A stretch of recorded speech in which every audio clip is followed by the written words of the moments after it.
Hello hello, bonjour ou bonsoir, dépendant de l'heure à laquelle vous verrez ceci et bienvenue à nouveau sur notre chaîne, votre chaîne. En espérant que vous portez bien et surtout que vous êtes d'humeur à parler de football africain bien sûr, venez avec nous faire un focus sur la toute première Coupe d'Afrique des Nations, celle de 1957. Communément appelée la CAN, cette compétition est la plus grande en matière de football africain. Créée en 1957, elle est organisée par la Confédération africaine de football, la CAF, tous les 2 ans. Elle compte parmi les trophées qui ornent le palmarès de plusieurs équipes nationales africaines comme le Cameroun, le Nigeria et l'Égypte. D'ailleurs, le dernier vainqueur de cette compétition est l'Algérie, sortie victorieuse durant la session de 2019. Mais fun fact, saviez-vous que l'Égypte était la première nation à avoir remporté la CAN? Ah oui, les pharaons l'ont fait et juste pour vous aujourd'hui sur la chaîne, nous allons décortiquer un peu les coulisses de cette première édition de la grande messe du foot africain. Venez remonter le temps avec nous. Numéro 5, sa création. L'origine de la Coupe d'Afrique des Nations remonte à juin 1956, au moment où la création de la CAF est proposée durant le 3e congrès de la FIFA à Lisbonne par l'intermédiaire de l'Égyptien Abdelaziz Abdallah Salem, qui se vit refuser sa demande en raison du faible nombre de membres africains, dont 4. Celui-ci décide alors de quitter le congrès disant « Si nous ne sommes pas traités ici comme au même pied d'égalité, donc il est nulle question de notre présence parmi vous. » Il est accompagné par solidarité par le Soudanais Mohamed Abdelalim, ce qui pousse la FIFA à réagir favorablement à sa demande. Donc vous pouvez le comprendre, la CAN est au départ une sorte de mouvement de révolte.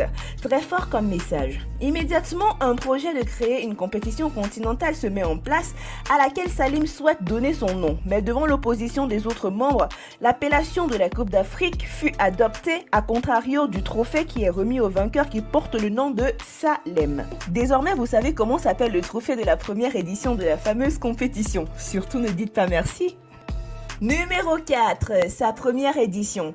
En février 1957, la première édition de la Coupe d'Afrique, inaugurée par le premier ministre soudanais Sayed Ismail El-Zahari, voit le jour en prenant place à Khartoum au Soudan après la construction d'un stade d'une capacité de 30 000 places.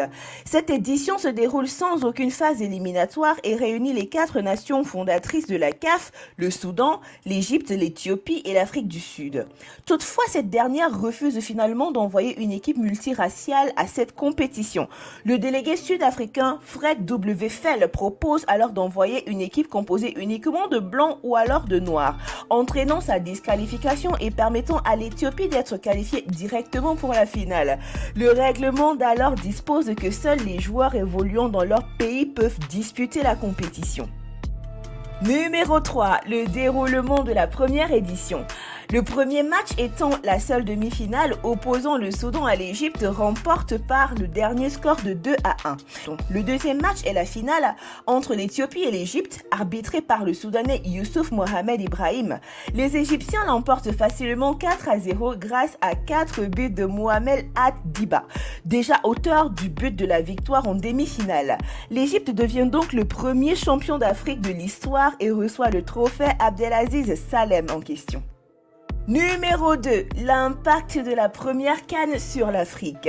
Depuis lors, la CAN s'organise tous les 2 ans en Afrique et non seulement permet à toutes les nations qualifiées à sa phase finale de vivre cette ferveur et cohésion derrière cet événement inédit, il permet aussi le développement infrastructurel rapide des pays qui l'organisent.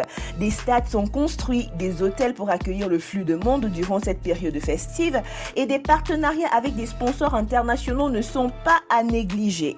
La CAF s'occupe de l'organisation et du bon déroulement de la compétition.